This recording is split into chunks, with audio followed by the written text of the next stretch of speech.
सुप्रभात। होपफुली आप सब अच्छे होंगे। ठंडियाँ चल रही हैं तो अपना ध्यान रखिए।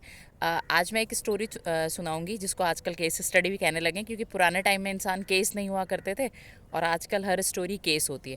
एनीवेज, जैसे स्टोरी एक स्टूडेंट से ही रिलेटेड है, नो डाउट। कि एक स्टूडेंट ने, जैसे सपोज़ एक स्टूडेंट है जिसने एक पर्टिकुलर XYZ से बहुत ही बदतमीज़ी से बात की, मतलब एल्डर वन से, जो कि बहुत गलत था।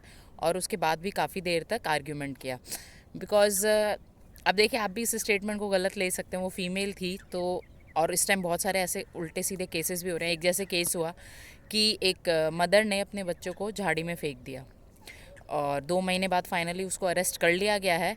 और वो भी बच्ची थी जिसको फेंका गया। Again female foeticide. तो ये चीज़ें मेरे दिमाग में चलती रहते हैं। I use to observe all these things. तो एक्चुअली मुझे गंदा लगा, क्योंकि देखिए, लड़कियों को हमेशा से बहुत ज़्यादा सिंसियर माना गया है। और उसकी वजह भी है, क्योंकि एक लड़की ही होती है जो एक परिवार को बांध के रखती है, एक पिलर होती है। यही बात मैं कह रही थी, तो इसका उल्टा सेंस भी निकाला गया था। एनीवेज, आप मेरी पूरी बात सुनेगा और उसके बाद कहिएगा कि ये सही है या गलत।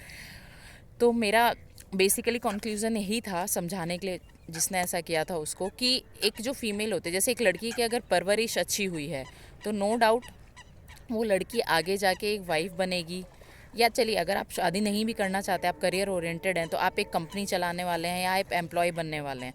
और जैसे सपोज़ मैरिज हो गई, तो एक मैरिज के बाद आप एक मदर बनेंगे। और एक माँ का कितना अहम रोल होता है, कितनी अहम भूमिका होती है एक परिवार के अंदर, ये मुझे बताने की ज़रूरत नहीं है। चाहे आप भगत सिंह का एग्ज़ाम्पल लीजिए, या शिवाजी जी का एग्ज़ाम्पल लीजिए, भीमराव अम्बेडकर, ऐसे बहुत सारे हमारे यहाँ इतने ग्रेट सोल हुए हैं जिनके पीछे की जो स्टोरी जब आप पढ़ेंगे तो वी विल रियलाइज़ कि उसके पीछे कहीं ना कहीं उनकी माँ का बहुत बड़ा हाथ था उस जनरेशन को अच्छा बनाने में। और सिर्फ एक जनरेशन नहीं, आगे की सारी जनरेशन सफल हो जाती हैं जब एक फीमेल के जो संस्कार होते हैं वो बहुत अच्छे हैं। But opposite to that, you know very well, आप समझ गए होंगे। तो मैंने यही कहा था कि एक जो फीमेल होती है वो पिलर होती है अपने घर का, और फीमेल ही जनरेशन को आगे से आगे बढ़ाती है और बनाती है।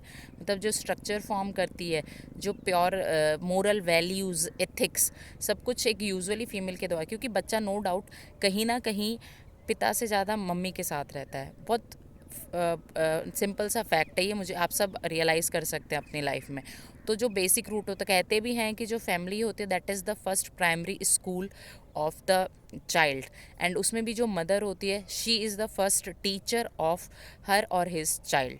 तो इसके अकॉर्डिंग ऑब्वियसली कि हमें शायद फीमेल पे ज़्यादा वर्कआउट करने की ज़रूरत है, क्योंकि गांधी जी ने कहा है कि अगर एक आदमी शिक्षित होता है तो सिर्फ एक ही पर्सन शिक्षित होता है, एक इंसान शिक्षित होता है।